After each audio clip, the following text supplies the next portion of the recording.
जय हिंद दोस्तों। मेरा नाम है अतुल और आज की इस वीडियो में हम बात करेंगे दोस्तों मॉडल पेपर की।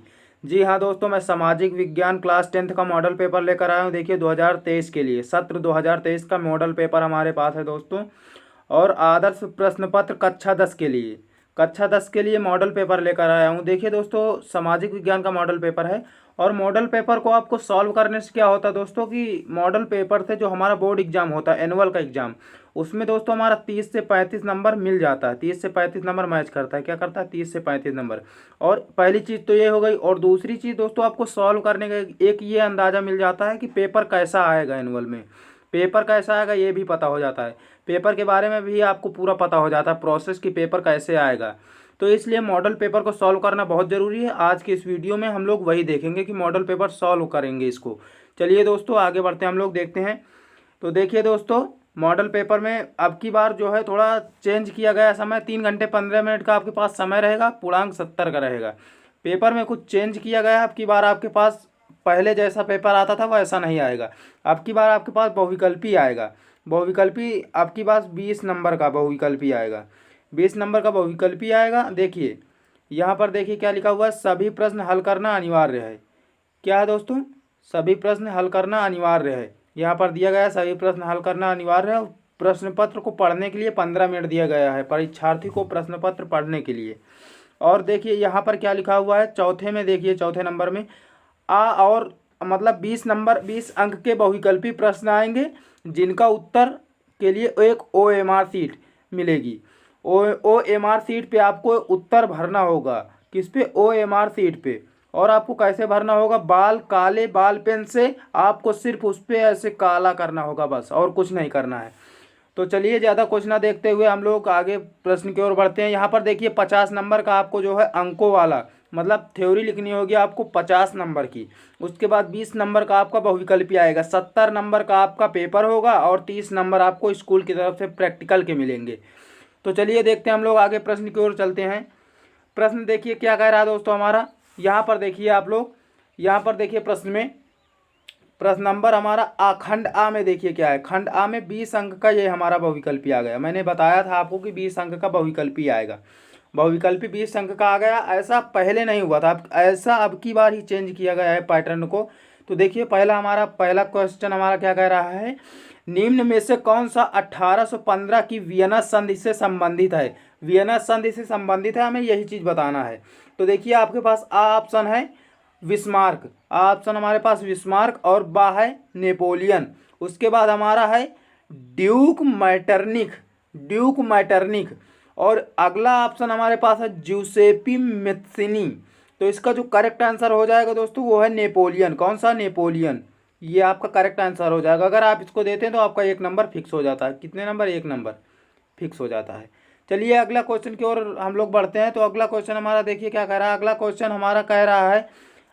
हमारा कह रहा है कि सत्ता की साझेदारी, क्या कह रहा है? सत्ता की साझेदारी के बेल्जियम मॉडल ये देखिए बेल्जियम मॉडल का मुख्य महत्व बताना है हमें। तो आपके पास पहला ऑप्शन जो है वो है सभी जातीय समूहों से उनकी आबादी के अनुसार शक्ति साझा की गई। उसके बाद अगला ऑप्शन आपके पास सभी जातीय समूहों से उनकी आबादी के अनुसार शक्ति साझा नहीं की गई। अगला ऑप्शन आपके पास है संप्रदायों को समान प्रतिनिधित्व दिया गया। उसके बाद अगला ऑप्शन आपके पास है उपरोक्त में से कोई नहीं। तो दोस्तों जो इसका करेक्ट आंसर है वो है हमारा ऑप्शन नंबर सा, संप्रदायों को समान प्रतिनिधित्व दिया गया। इसके बाद हम लोग अगले प्रश्न की ओर बढ़ते हैं। प्रश्न नंबर तीसरे की ओर बढ़ते हैं। तीसरा प्रश्न देखिए क्या कह रहा है। तीसरा प्रश्न हमारा कह रहा है कि 1928 ईस्वी से 1934 ईस्वी के बीच भारत में गेहूं की कीमत 50% क्यों गिर गई।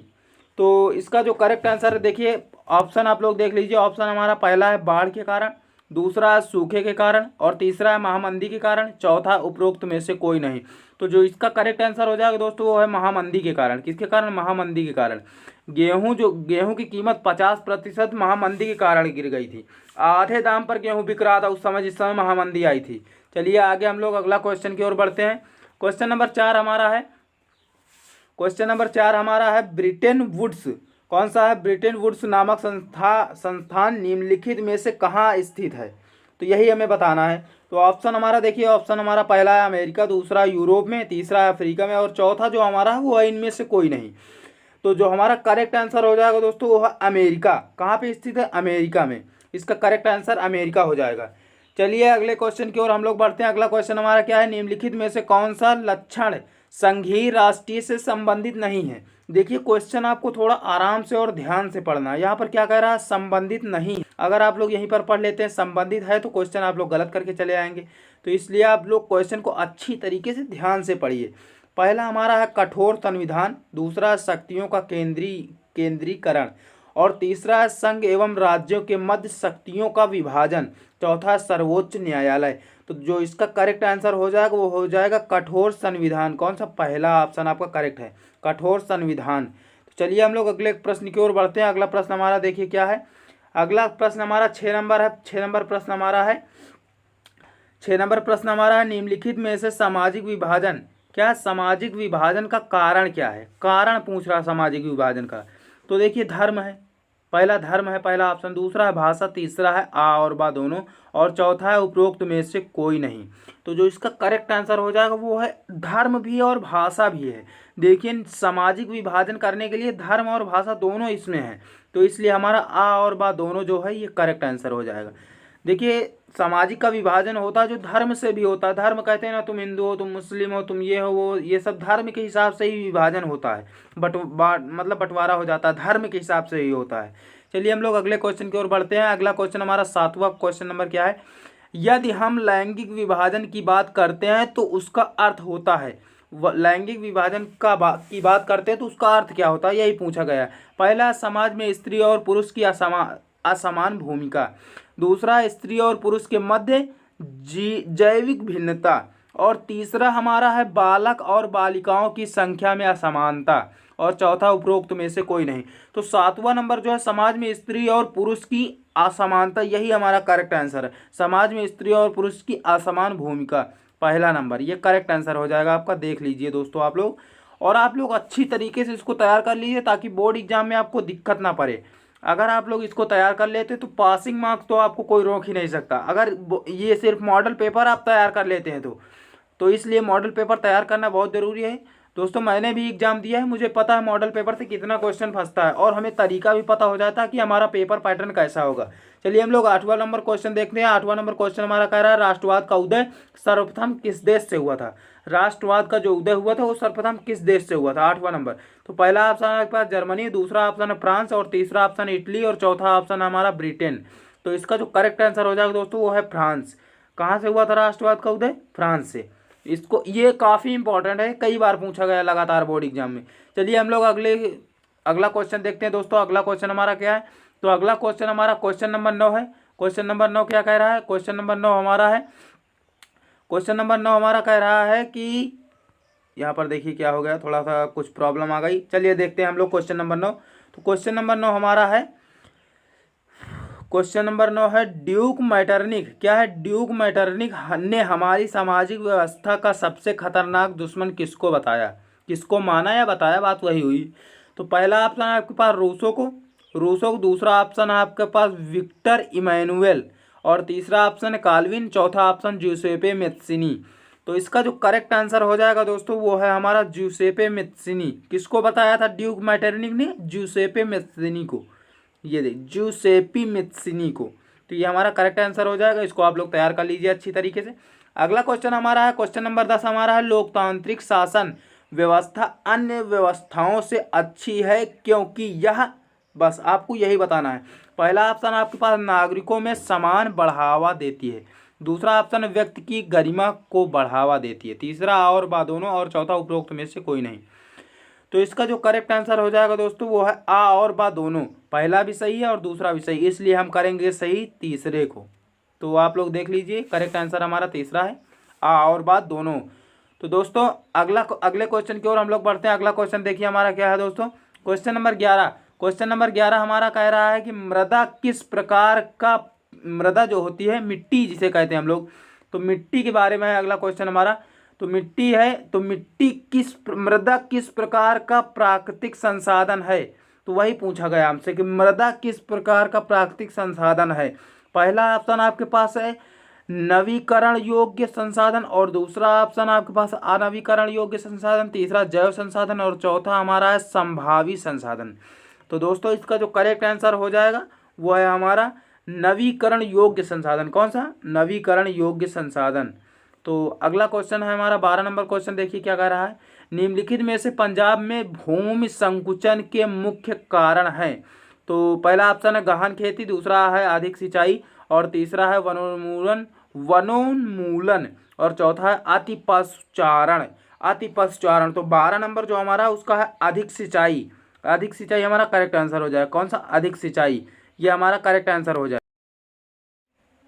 देखिए दोस्तों 13 नंबर क्वेश्चन हमारा क्या है। 13 नंबर क्वेश्चन, भारत के किस राज्य में शिशु मृत्यु दर निम्नतम है मतलब कम है शिशु मृत्यु दर, वही हमें बताना है। पहला ऑप्शन आपके पास है केरल, दूसरा ऑप्शन है बिहार, और तीसरा ऑप्शन है पंजाब, चौथा ऑप्शन हरियाणा।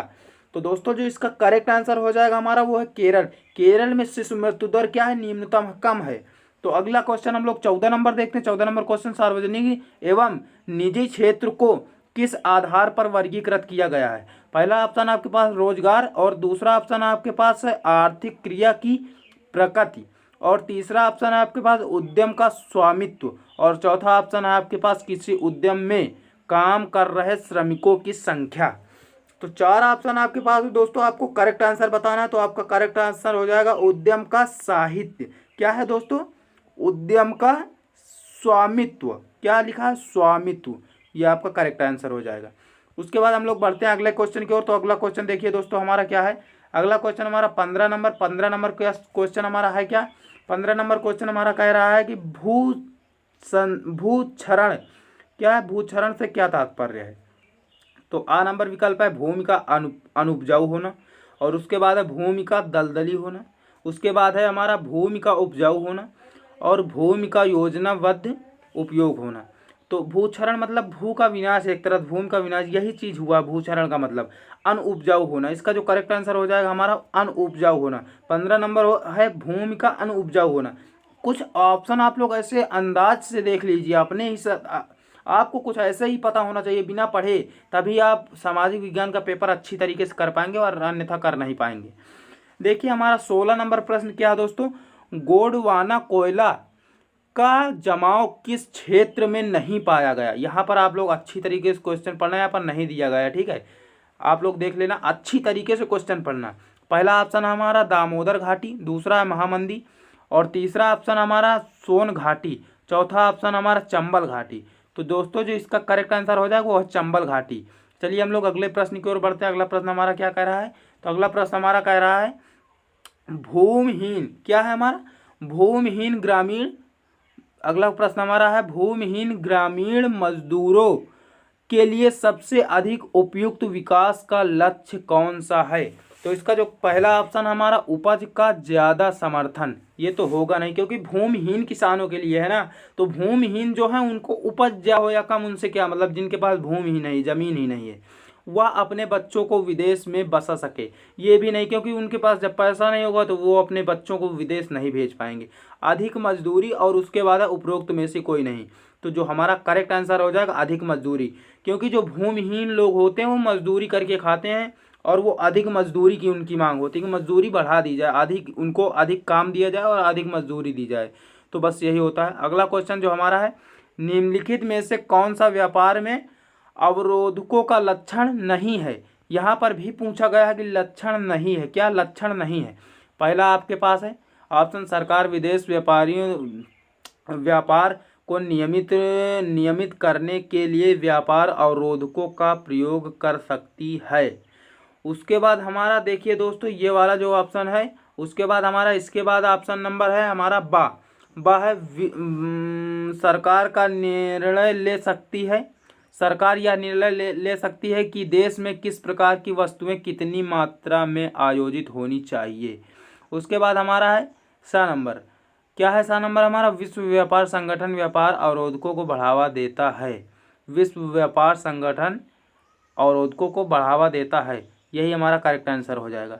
इसको आप लोग एक बार गूगल में सर्च कर लेना और कहीं बुक में देख लेना, क्योंकि मैंने इसको सर्च किया था, यही मिला था। इसको मैंने गूगल पे सर्च किया क्योंकि बुक में मिल नहीं रहा था, इसलिए करना पड़ा दोस्तों, मजबूरी में करना पड़ता है गूगल में कभी कभी सर्च। चलिए ठीक है, अगला क्वेश्चन हम लोग देखते हैं। क्वेश्चन नंबर 19 हमारा क्या है। क्वेश्चन नंबर 19 हमारा कह रहा है निम्नलिखित में से कौन सा परंपरागत ऊर्जा स्रोत नहीं है। यहाँ पर पूछ रहा नहीं है, और अगर है पूछता तो आप लोगों को दूसरा आंसर देना होता। यहाँ पर देखिए नहीं, आप लोग बहुत बच्चे क्या करते हैं, नहीं को ध्यान नहीं देते हैं और वो गलत आंसर देकर चले आते हैं। तो हमारा पहला जो है कोयला, ये तो है। दूसरा हमारा है भूतापी ऊर्जा, और तीसरा है आ एवं बा दोनों, और अगला है उपरोक्त में से कोई नहीं। तो हमारा जो करेक्ट आंसर हो जाएगा वो है भूतापी ऊर्जा। और अगला 20 नंबर देखिए क्या कह रहा है। 20 नंबर क्वेश्चन हमारा, 20 नंबर क्वेश्चन में है हमारा वैश्वीकरण का राष्ट्रीय कंपनियों के निवेश पर क्या प्रभाव पड़ा। तो वैश्वीकरण का राष्ट्रीय कंपनियों के निवेश में क्या प्रभाव पड़ा। तो हमारा आ नंबर है बहुराष्ट्रीय कंपनियों के निवेश में वृद्धि हुई है, यही आंसर आपका करेक्ट है। ठीक है, आगे आगे हम लोग बढ़ते हैं अगले प्रश्न की ओर। ये आंसर आपका करेक्ट है, इसको आप लोग इसको भी एक बार देख लेना आप लोग अच्छी तरीके से गूगल में, मैंने भी देखा है, वैसे करेक्ट यही है लेकिन देख लेना आप लोग फिर से एक बार। चलिए हम लोग बढ़ते हैं अगले खंड खा की ओर। किसकी ओर, खंड खा की ओर। खंड खा देखिए दोस्तों हमारा क्या है। तो खंड खा में आपको सबसे पहले तो 50 अंक का क्वेश्चन दिया जाएगा। 50 अंक थ्योरिकल लिखने के लिए। कितने अंक के लिए दिया जाएगा, 50 अंक के लिए। 50 अंक आपको ऐसे लिखने के लिए मिलेंगे, और आपको थ्योरी लिखनी होगी 50 अंकों की बुक पर, वो कॉपी पर, जो आपको कॉपी मिलेगी वहाँ पर आपको नोट मिलेगी, नोट उसी में लिखना होगा। उसके बाद देखिए क्या लिखा है, लगभग 80 शब्दों में, 80 शब्दों में आपको देना है, इसीलिए आपको 4 नंबर यहाँ पर मिलेगा भी। तो 4 नंबर का क्वेश्चन है, 80 शब्दों में तो पूछेगा ही। तो 4 नंबर क्वेश्चन, प्रथम क्वेश्चन हमारा क्या है, प्रथम विश्व युद्ध के पश्चात होने वाली महामंदी के कारणों को समीक्षा कीजिए। उसके बाद अथवा भी आपको दिया है। यही तो एक फ़ायदा होता है कि अगर आपको ये नहीं आता तो आप इसको, ये आपको नहीं आता तो आप इसको आसानी से लिख सकते हैं। तो अथवा में क्या है हमारा, 1928 से 1934 ईस्वी के मध्य होने वाली महामंदी का भारतीय अर्थव्यवस्था पर पड़ने वाले प्रभावों को समीक्षा कीजिए। ये भी आप आसान क्वेश्चन, वैसे आप लोग एक बार देख लेंगे तो आंसर आप लोग दे देंगे। उसके बाद हम लोग आगे बढ़ते हैं। क्वेश्चन नंबर हमारा 2 क्या कह रहा है। क्वेश्चन नंबर 2 देखिए दोस्तों क्या कह रहा है, सत्ता की साझेदारी लोकतंत्र की आत्मा है, इस कथन की विवेचना कीजिए। उसके बाद अथवा में फिर आपको दिया गया, अथवा भी दिया गया है। तो अथवा में देखिए दोस्तों क्या है, अथवा में है जाति राजनीति एवं राजनीति में जाति की भूमिका की विवेचना कीजिए, यही आपसे पूछा गया। इसको आप लोग देख लेना, अच्छी तरीके से कर लेना। देखिए इनका आंसर मैं नहीं बता सकता यहाँ पर क्योंकि वीडियो बहुत लॉन्ग हो जाएगी और बताने में भी दिक्कत पड़ेगी। आप लोग कमेंट कीजिए, मैं कॉपी वाली वीडियो लेकर आपके पास आऊँगा और आपको अच्छे तरीके से इसको एक्सप्लेन करूँगा और सभी चीज़ों के आंसर भी दूंगा। तो आप लोग जल्दी से कमेंट कीजिए, कमेंट बॉक्स भर दीजिए कमेंट करके। आर्थिक विकास के लिए ऊर्जा एवं आधारभूत आवश्यकता है, इस कथन के परिप्रेक्ष्य में ऊर्जा संरक्षण हेतु अपनाए जाने वाले उपयोगों पर अपना मत स्पष्ट कीजिए। आप कुछ अपने शब्दों में इसको बताइए। उसके बाद अगला क्वेश्चन हमारा है अथवा करके। देखिए यहाँ पर अथवा करके दिया गया है दोस्तों, अथवा करके परिवहन तथा संचार के साधन किसी भी देश की क्या लिखा हुआ, किसी भी देश की जीवन रेखा तथा अर्थव्यवस्था क्यों कहे जाते हैं, तर्क सहित उत्तर दीजिए। आप अपना तर्क अपने शब्दों में लिखना है। क्या करना है हमें, अपने शब्दों में। हम कोई भी क्वेश्चन को इसमें डायरेक्ट याद करके रट के नहीं जा सकते हैं क्योंकि ये सामाजिक विज्ञान है, समाज के बारे में। सामाजिक विज्ञान का अर्थ ये होता है कि आसपास समाज में आपने क्या देखा वही आपको सब बताना है। समाज के बारे में हमें बताना, सामाजिक विज्ञान में क्या बताना है, सामाजिक विज्ञान में समाज के बारे में। तो इसलिए इसको रट्टा तो मार नहीं सकते समाज के बारे में कि समाज में क्या हो रहा है, तो इसको हमें याद करने की बहुत ज़्यादा ज़रूरत नहीं है। क्वेश्चन नंबर 4 क्या है, बहुराष्ट्रीय कंपनियां अपने उत्पाद को उत्पादन लागत कम बनाए रखने के लिए किस प्रकार का प्रबंधन करती हैं, विवेचना कीजिए। अथवा करके फिर दिया गया, देखिए क्या है, अच्छे बाजार के प्रमुख लक्षण संक्षेप में विवेचना कीजिए। यही हमारा, इसको आप बनाकर भी लिख सकते हैं, अच्छे बाजार। इसको आप लोग, क्योंकि आपके भी गांव में बाजार लगता है, आपके भी कस्बे में जहां पर आप जाते हैं, कहीं तो आप बाजार जाते ही हैं, तो इसको आप अपने शब्दों में भी लिख सकते हैं। 4 नंबर का आंसर छोड़ना नहीं है, हमें कोई भी आंसर नहीं छोड़ना, नहीं आता है तो उसको अपने शब्दों में लिखना है। अगली ओर हम लोग बढ़ते हैं। यहाँ पर देखिए क्या दिया गया है, यहाँ पर हमें दिया गया है कि वर्णात्मक 2 नंबर देखिए क्या है, उत्तर लगभग 150 शब्दों में हमें देना। कितने शब्दों में? 150, 150 शब्दों में। देखिए पहला हमारा क्या है, लेकिन हमें नंबर कितना मिलेगा? 6 नंबर मिलेगा यहाँ पर, 4 + 2। महात्मा गांधी द्वारा चलाए जाने वाले असहयोग आंदोलन के क्या कारण थे, इसे उन्होंने क्यों स्थगित किया? असहयोग आंदोलन जो चलाया गया था उसके आपको कारण बताने हैं और इसको क्यों स्थगित किया गया है, तो आप लोग देख लेना। उसके बाद हमारा सत्याग्रह का अर्थ बताना है यहाँ पर, और सत्याग्रह पर महात्मा गांधी जी ने क्या विचार थे, महात्मा गांधी के क्या विचार थे, तो यही चीज़ें बताना है। इसको आप लोग अच्छी तरीके से मतलब देख लेना, तैयार कर लेना अच्छी तरीके से। अगला क्वेश्चन है हमारा दोस्तों, देखिए अगला क्वेश्चन हमारा 6 नंबर क्वेश्चन क्या कह रहा है। 6 नंबर क्वेश्चन हमारा है, लोकतांत्रिक सुधार क्या क्या है? लोकतांत्रिक सुधार का क्या अर्थ है? इसके लिए उठाए जा सकने वाले किन्हीं 4 कदमों का उल्लेख कीजिए। 4 कदमों का उल्लेख कीजिए। तो आप लोग इसको तैयार कर लेना अच्छी तरीके से। उसके बाद हम लोग अगले प्रश्न की ओर बढ़ते हैं। अगला हमारा दिया गया अथवा में दिया गया क्या है? वैध शासन का क्या अर्थ है? लोकतांत्रिक किस प्रकार उत्तरदायी जिम्मेदारी एवं वैध लोकतंत्र किस प्रकार उत्तरदायी जिम्मेदारी एवं वैध सरकार का गठन करता है, तो इसका भी आप लोग अच्छी तरीके से इसको देख लेना। उसके बाद हमारा 7 नंबर है, क्या है 7 नंबर? वैश्वीकरण का क्या अर्थ है? वैश्वीकरण का कृषि पर पड़ने वाले प्रभावों का वर्णन कीजिए। तो उसके बाद अगला है अथवा करके फिर ये भी आपका 6 नंबर का है दोस्तों, इसको आप लोग जरूर से ज़रूर तैयार कर लेना। उसके बाद देखिए हमारा क्या है, उसके बाद देखिए दोस्तों अथवा करके दिया हुआ है हमारा, भारत में पाए जाने वाले मोटे अनाजों का उल्लेख करते हुए इन अनाजों की पैदावार के लिए उपयुक्त भौगोलिक परिस्थितियों का वर्णन कीजिए। हमें क्या करना, जो हमारे अनाज मोटे अनाज हैं जैसे गेहूं वगैरह, इनके बारे में हमें बताना है, पैदावार के बारे में, इनको कैसे पैदा किया जाए ये सब आपको बताना है अपने शब्दों में। उसके बाद भौगोलिक परिस्थितियों का वर्णन करना है। तो आप लोग आराम से कर लेना, हमारी वीडियो बहुत लंबी हो रही है, आपको ज़्यादा नहीं समझा सकते हम। उसके बाद हमारा देखिए क्या है, क्वेश्चन नंबर 8 दोस्तों, देखिए क्या कह रहा है क्वेश्चन नंबर 8 हमारा, असंगठित क्षेत्र में श्रमिक सामाजिक भेदभाव के शिकार हैं, क्या आप इस कथन से सहमत हैं? कारण सहित उत्तर दीजिए। कारण सहित, हमें कारण भी बताना, अगर सहमत हैं तो क्यों है सहमत। तो उसके बाद देखिए क्या है अगला क्वेश्चन हमारा क्या है दोस्तों, देखिए क्वेश्चन हमारा क्या है अगला, मानव विकास सूचकांक क्या है? मानव विकास नापने वाले मूलभूत अवयवों क्या है? अवयवों का वर्णन कीजिए। वर्णन करना है, बहुत ही आसान है, कोई दिक्कत नहीं है। अगर आप लोग इनको देखिए, रटना नहीं है, पढ़ना है आपको। आप अगर इनको पढ़ के चले गए तो आप आराम से क्वेश्चन कर लेंगे, कोई बहुत बड़ी बात नहीं है। उसके बाद हम लोग थोड़ा आगे की ओर बढ़ते हैं। ये क्वेश्चन सब बड़े क्वेश्चन है, आप लोग अच्छे से कर देखिए। मानचित्र का कार्य हमारे पास आ गया है, आप लोग मानचित्र का कार्य आराम से दोस्तों कर लेना, क्योंकि देखिए मानचित्र में अगर हम आपको आंसर बताएंगे तो वीडियो हमारी बहुत ज़्यादा लंबी हो रही है। और लॉन्ग वीडियो देखिए दोस्तों, होता क्या है कि जो हमारी लॉन्ग वीडियो होती है वो यूट्यूब वायरल नहीं करता है, लेकिन फिर भी मैं आपके लिए लॉन्ग वीडियो बना रहा हूँ, क्योंकि मुझे वायरल हो या ना हो उससे तो खैर, वायरल भी होने के लिए ऐसी बात नहीं है कि मैं वायरल होने के लिए ही नहीं बना रहा हूँ, लेकिन आपका फ़ायदा होना चाहिए, आपको चीज़ें पता होनी चाहिए। वीडियो वायरल होगी वो तो बाद की बात है, वायरल होना भी बहुत ज़रूरी है, क्योंकि वीडियो समझ सकते हैं आप लोग। चलिए क्वेश्चन की ओर हम लोग ध्यान देते हैं। क्वेश्चन हमारा क्या है दोस्तों, क्वेश्चन देखिए हमारा क्या है, वह स्थान जहां जलियांवाला बाग हत्याकांड हुआ था, अमृतसर। आप लोगों को मैं स्पीड में बता रहा हूं। और वह स्थान जहां गांधी जी ने नमक कानून बनाया था, कहाँ पे है? डांडी। उसके बाद वह स्थान जहां नील की खेती करने वाले किसानों का आंदोलन हुआ था, वह स्थान जहां सूती श्रमिक ने सत्याग्रह किया था, वह स्थान जहां दिसंबर 1920 ईस्वी में राष्ट्रीय कांग्रेस अधिवेशन हुआ था। उसके बाद हम लोग अगले प्रश्न की ओर बढ़ते हैं। क्या है हमारा आगे देखिए, उसके बाद हमारा है मानचित्र में उत्तर अपनी पुस्तिका का मानचित्र का प्रयोग करते हुए। और यहाँ पर देखिए दोस्तों अगला हम लोग देख लेते हैं, आगे की ओर हम लोग बढ़ देते हैं। देखिए आगे हमारा क्या दिया हुआ है, पश्चिम बंगाल के उद्यान नाम लिखिए। पश्चिम बंगाल के एक उद्यान का नाम लिखना है, हमें क्या करना है, एक उद्यान का नाम लिखना है। नर्मदा नदी पर बने बांध का नाम लिखिए।